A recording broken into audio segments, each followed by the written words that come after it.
আমি তৃণমূল নই, কোনো দিনই নই। সত্যি চটি চাটছি না সত্যি চটি চেটেছিলাম, তো এর প্রমাণ কোথায় পাওয়া যাবে? এর তো প্রমাণ নেই না। আমার সাথে ওনার সম্পর্কটা একদম ভাই বোনের মতো। যারা আমাকে গালাগাল দেয় তারাও ফ্যানই তো আমার। ওকে কি অসম্মান করা হয়েছে ওগুলো তো চোখের সামনে আমি দেখেছি আর কি। সেটাই লিখেছিলাম আমি সুভাষদা মারা যাবার পরে। তো আমার বলেছিল তুমি কেন যাওনি, কুমিরের কান্না দেখার জন্য আমি যাবো না। দিলীপ ঘোষের সাথেও আমার ভালো কথাবার্তা আছে, খুবই ভালো কথাবার্তা। উনি আমাকে অনেক টিপসও দেন কি করে সুস্থ থাকতে হয়। আরে বাবা, রাজ্যে নতুন সরকার, সরকারি মঞ্চে নচিকেতা থাকবেন, গাইবেন গান।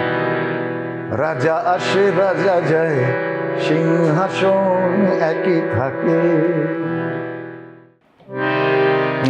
সব 21শে জুন মহাজ্যোতি সদন, নচিকেতা একক। 2025 সালের 8ই ফেব্রুয়ারির 1 বছর পর আবার 1300 আসন সোল্ড আউট, প্রত্যাশিত? আমি আমার এখান থেকে আমি যদি বলি তাহলে বলবো খুব প্রয়াত অহংকারী লোক, তা নয়। এটা তো 33 বছর চলছে। 93-তে আমার ফার্স্ট অ্যালবাম রিলিজ হয়েছিল, তারপর থেকে এটা এখন 33 বছর। তো 33 বছর দিয়ে সলিল গঙ্গোপাধ্যায় বলেছিলেন 33 বছর কাটলো কেউ কথা রাখেনি। তো আমি এটা বলতে পারবো না, আমার সে সাহসী নেই, স্পর্ধাও নেই। 33 বছর কাটলো, বাঙালি কথা রেখেছে। সারা পৃথিবীতে যত বাঙালি আছে তারা সবাই আমাকে সেই সম্মানটা দিয়েছে। হাউসফুল হচ্ছে, এখনও হাউসফুল হয়। আমি বছরে 2টো করে একক করি, তাছাড়াও এমনি তো শো থাকেই। এতদিন মানুষ আমায় সহ্য করছে, এটাই যথেষ্ট আমার কাছে। কি কি গান গাইবেন ঠিক করেছেন? না, এই প্ল্যানিংটা আমি জীবনেও করে উঠতে পারিনি। আমি প্রচুর হয়েছে, রিহার্সাল করেছি বাড়িতে বসে, হ্যাঁ এই করবো সেই করবো, লিস্ট ফিস্ট বানানো হয়েছে। ওই স্টেজে উঠে ওই অডিয়েন্সের মুখগুলো দেখে, তাদের হাততালির আওয়াজটা শুনে একটা অদ্ভুত অন্যরকম একটা ফিলিং হয়। বুঝতে পারি যে এরা কী গান শুনতে চাইছে বা কী গান শুনতে এসছে, তাই হয়ে যায়। মানে প্ল্যানিং, বেকার প্ল্যানিং করি। গত 33 বছর ধরে প্রচুর প্ল্যানিং হয়েছে, পুরো উল্টো হয়ে গেছে। স্পন্টেনিয়াস, সবটাই স্পন্টেনিয়াসলি হয়। সব থেকে বেশি অনুরোধ, মানে যদি একাধিক গান আছে, মানে বলে শেষ করা যাবে না, কোন গানের অনুরোধ সব থেকে বেশি এসছে? নিরঞ্জনা, বৃদ্ধাশ্রম।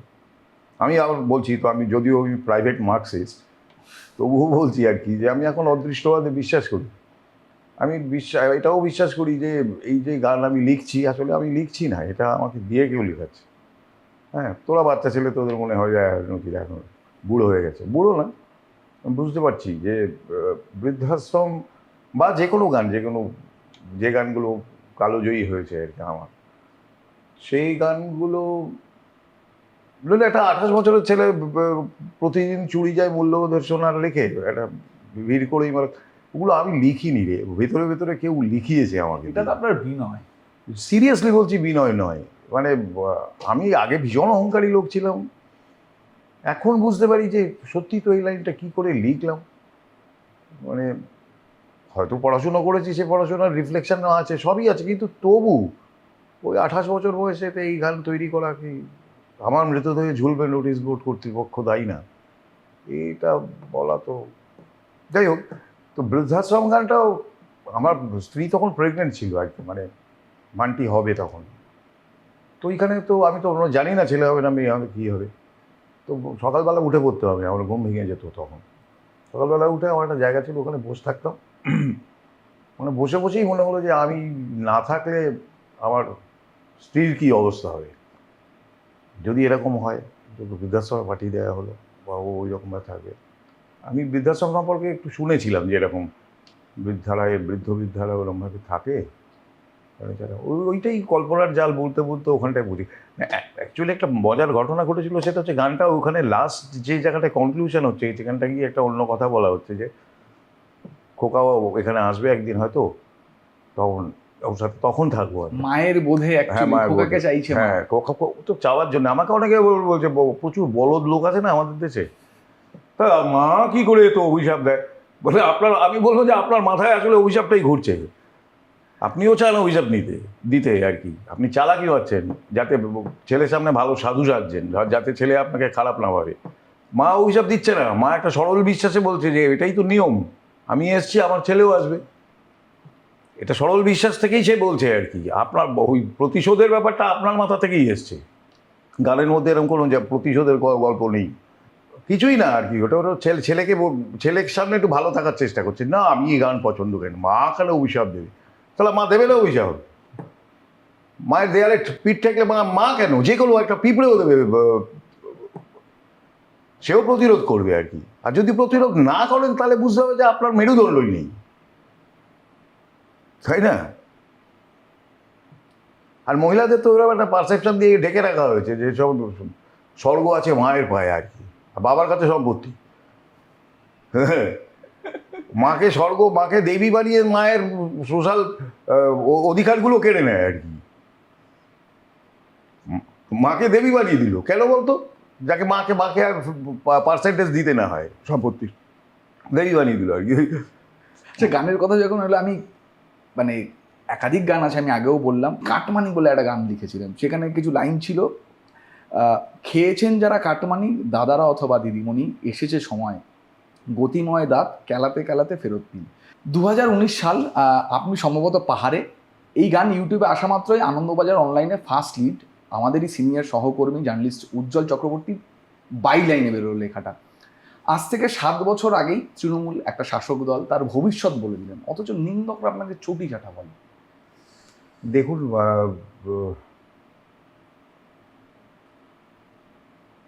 আসলে আমার পপুলারিটিটা অনেকের কাছেই ভালোভাবে নেয় না মানুষ। যে এই যে এত এত বছর ধরে যে আমাকে মানুষ এত ভালোবাসে, এখন আমাকে তো আর কিছু বলার নেই। আমাকে ওই ধরনের চটিচার টাইপেরই কথা বলবে, কেননা আমার বিরুদ্ধে কোনো লোভের কোনো প্রমাণ নেই।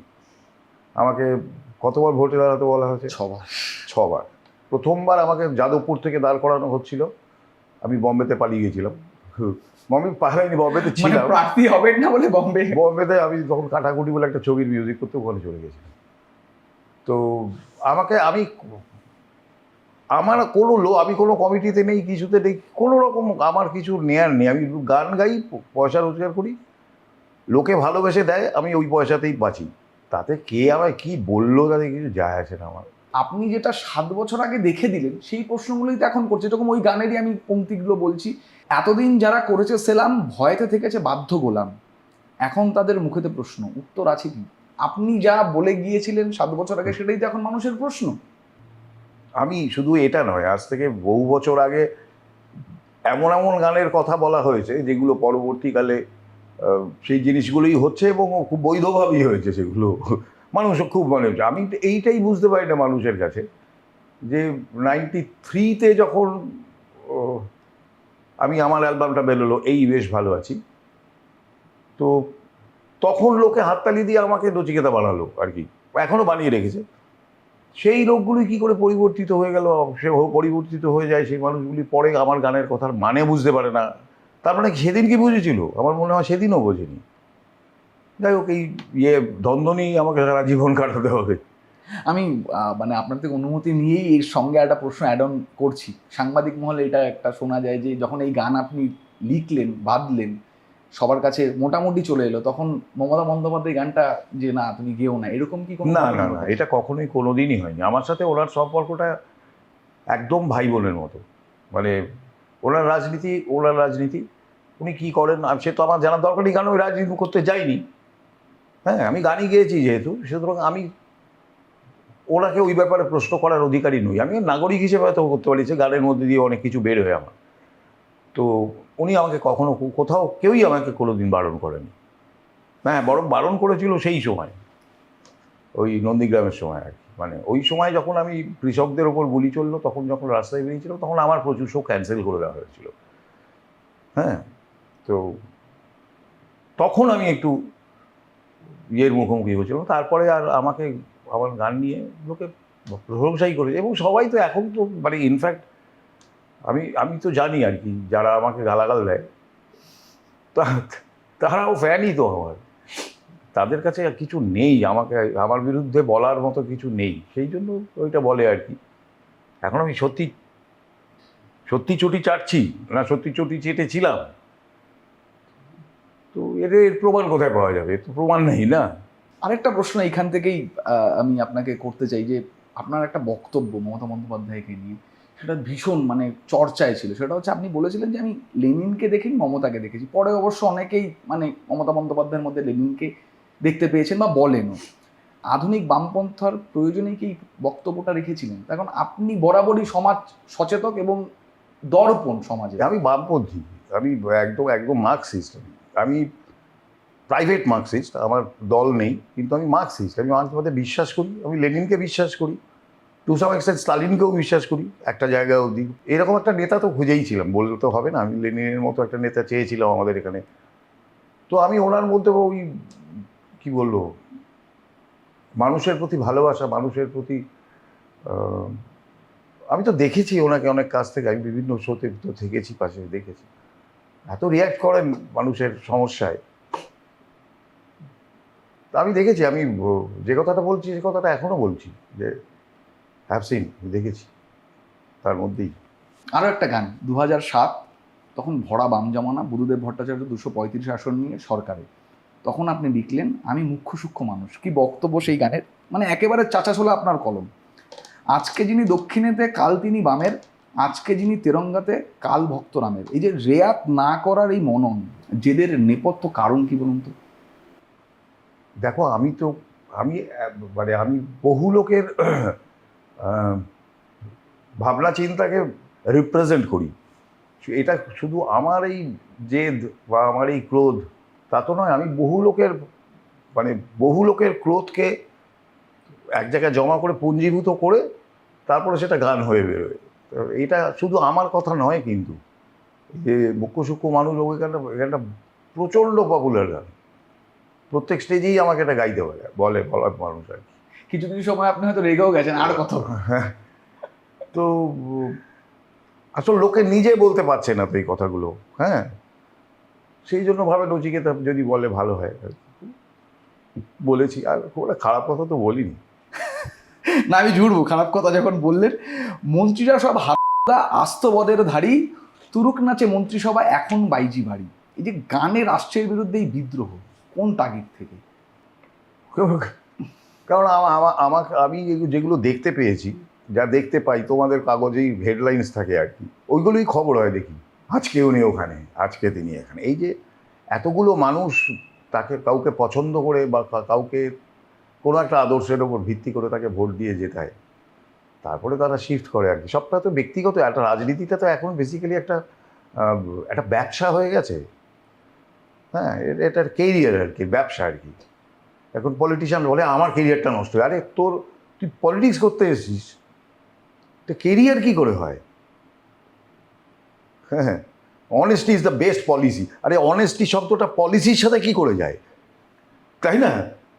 আরে পলিসি তো ইয়েতে হয়, নির্দিষ্ট কিছু হ্যাঁ হ্যাঁ। আরে পলিসি তো একটা কি বলে, ওই ব্যাংকের পলিসি থাকে, তারপরে জীবন বিমার পলিসি থাকে। অনেস্টিটা কি করে পলিসি হয়? এখন মানুষ দেখতে পাচ্ছে এগুলো হয়। তো আগে ভাবতো যে যদি খানিকটা জল মিশিয়ে বলছে, বানিয়ে বলছে। এগুলো তো হচ্ছেই, ক্রমাগত হয়ে যাচ্ছে, চোখের সামনে হচ্ছে। তো কি করা যাবে? বল দাদা, একটা যা সেটার সঙ্গে অ্যাড অন করছি, যে রাজনীতিকরা তো করছেন তাদের কোথাও গিয়ে নীতি আদর্শর জায়গা থেকে তারা সরে আসেন। যারা তারকা, যারা রাজনীতিতে এসছেন, রাজনীতিকে সার্ভ করবেন, একাধিক মানুষ যারা তারকারা, তারা বলেছেন যে আমরা রাজনীতির মধ্যে দিয়ে সমাজসেবাটা করতে চাই, তারাও নীতি আদর্শ থেকে সরে আসছে। এটা কোথাও গিয়ে খারাপ লাগে এখন, মানে খারাপ লাগারই কথা। যদিও কি বলবো বলতো, ওরাও তো রক্ত মাংসের মানুষ, দোষ দিতে পারছি না আর কি। ইনসিকিউরিটি তো সবার মধ্যেই আছে, ওদেরও আছে, আমারও আছে। তো ওদের রাজনীতি করতে আসা উচিত হয়নি প্রাথমিকভাবে, কারণ ওরা রাজনৈতিক এলিমেন্ট নয়। এখন এসেছে, ওরা ভেবেছে হবে কিছু ভালো, কিছু হবে, ভালো কিছু করতে হবে। ভালো কিছু করা যায় না, এটা একটা কি বলবো, এটা রাজনীতিতে একজন ভালো হয়ে কিছু করা যায় না, তার প্রমাণ নিশ্চয়ই তোমরা দেখতে পাচ্ছ। একজন সৎ, ওর ভাবনা এটা একটা কম্পোজিট ওয়ার্ক, মানে এটা অনেকে মিলে রাজনীতি করে, তো একটা কালেকটিভ ওয়ার্ক। তো সেইখানে একজন ভালো থেকে কিছু হয় না আর কি। পশ্চিমবঙ্গের এমন কোনো মাঠ, মঞ্চ, অডিটোরিয়াম নেই নচিকেতা চক্রবর্তী গান না না করেন? আছে আছে, আমার যে এমটেশ্বরীয় সে বলে এখনো নাকি প্রায় 20,000 ইয়ে আছে পশ্চিমবঙ্গে, তাহলে 20,000 এগুলো পরে নতুন হয়েছে। 20,000 নাকি এখনো জায়গা আছে। আমি সেটা শুনে একটু আশ্বস্ত হলাম যে দেখ বাবা, তাহলে আর আবার আরো কিছুদিন এই তথ্য যাচাই করতে হবে। বলছে নাকি এখনো আছে, এমন এমন জায়গা আছে যেখানে তুমি এখনো যাওনি। আমি তো হল ছাড়া আগে শো করতাম না।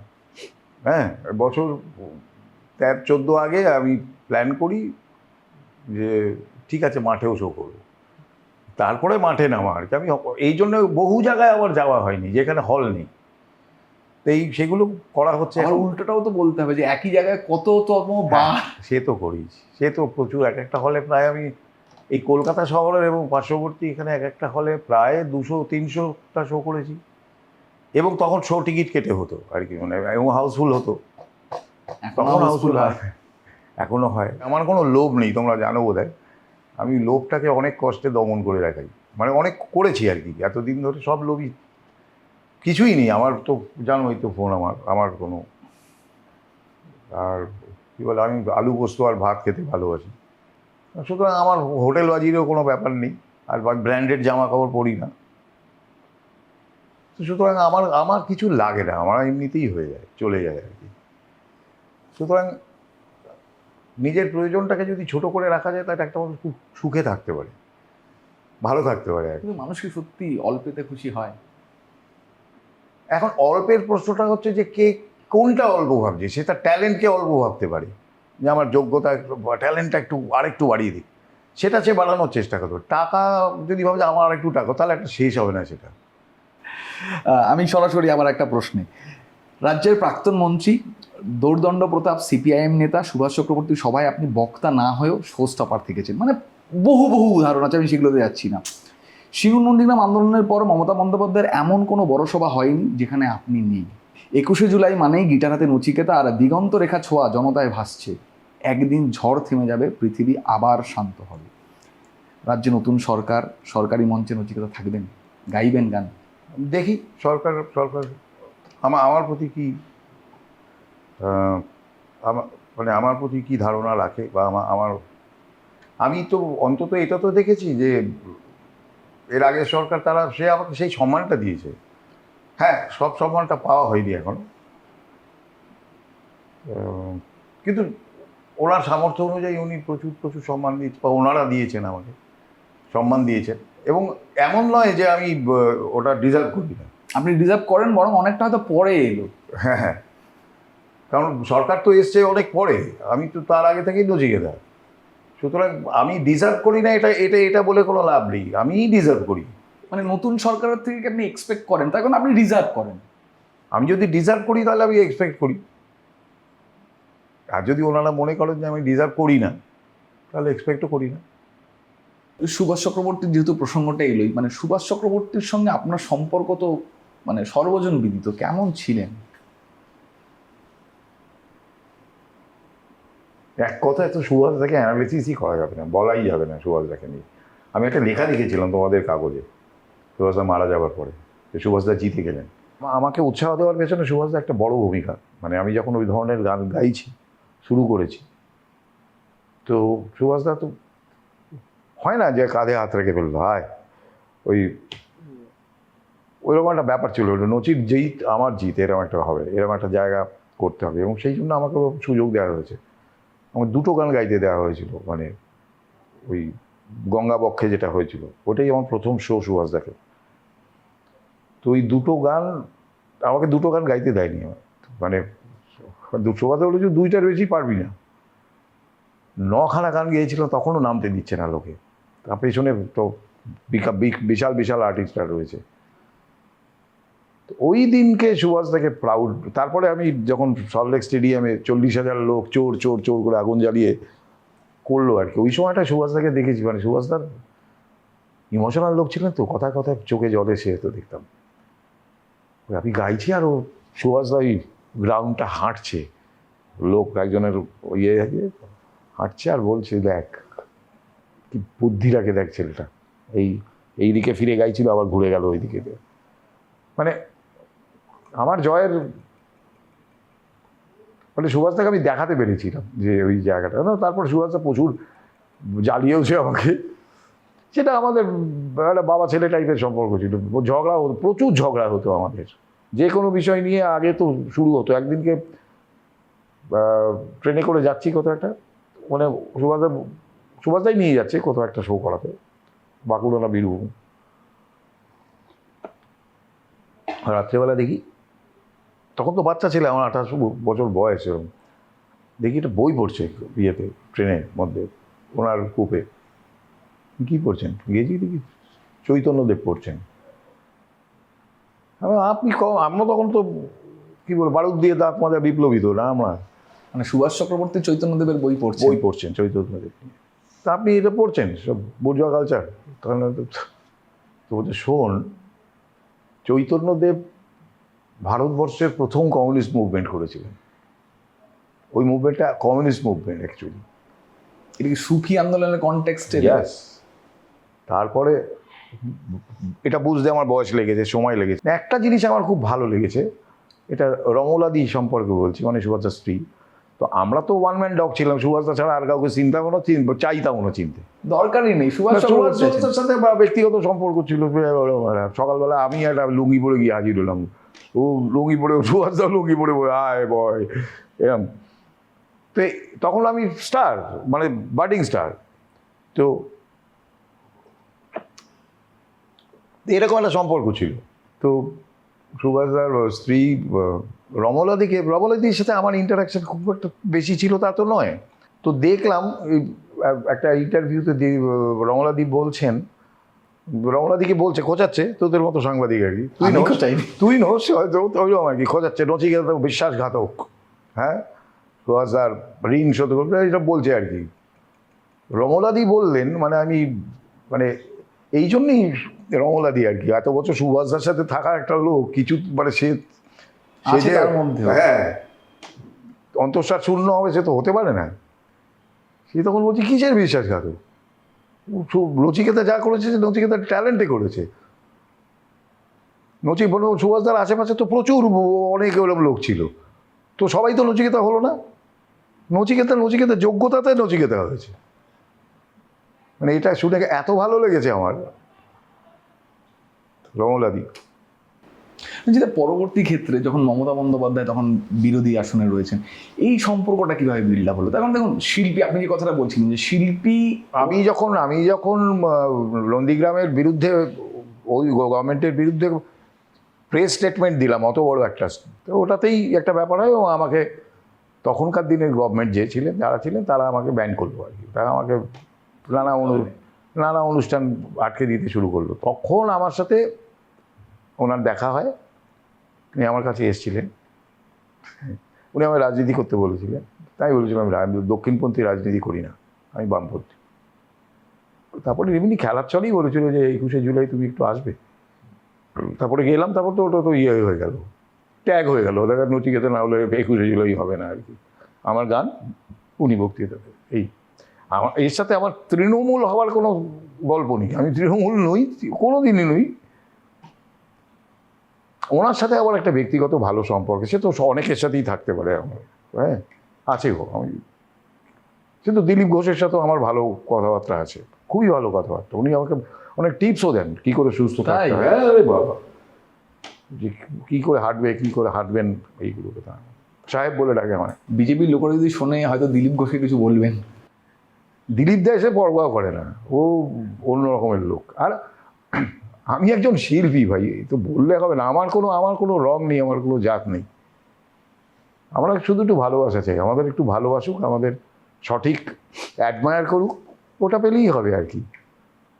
তারপরে তো রাজনীতিতে আপনি কি করবেন, কি করছেন, সেটা আপনার ব্যাপার। আমাকে একটু লাইসেন্স দিন মাঝে মাঝে কিছু বলার। আসলে জীবন তো একটা নদীর মতো, খরস্রোতাভাবে নেমেছিলাম। পাহাড় থেকে যখন নামছি তখন তো প্রচণ্ড তেজ, এখন সমতলে আছি, আস্তে আস্তে যাচ্ছি। কোথায় এখন তো বিস্তৃতি আরও বেড়েছে। বিস্তৃতি হয়তো বেড়েছে, কিন্তু গতিটা তো না, আসলে ওটা একটু কমছে। শেষ আর কোনো প্রশ্ন নয়, প্রাসঙ্গিক এরকম যে কোনো বিষয়ে একটা গান আপনার কাছ থেকে শুনতে চাইব, অনুরোধ। রাজা আসে রাজা যায়, সিংহাসন একই থাকে।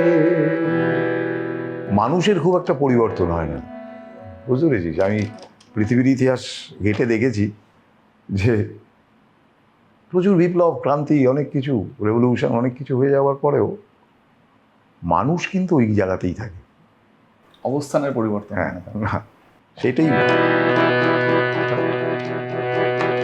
রাজা সে রাজা যায়, সিংহাসন একই থাকে। তুমি আমি উজবুক ভরি ভোট সিন্ধুক, রাজা বানাই যাকে তাকে।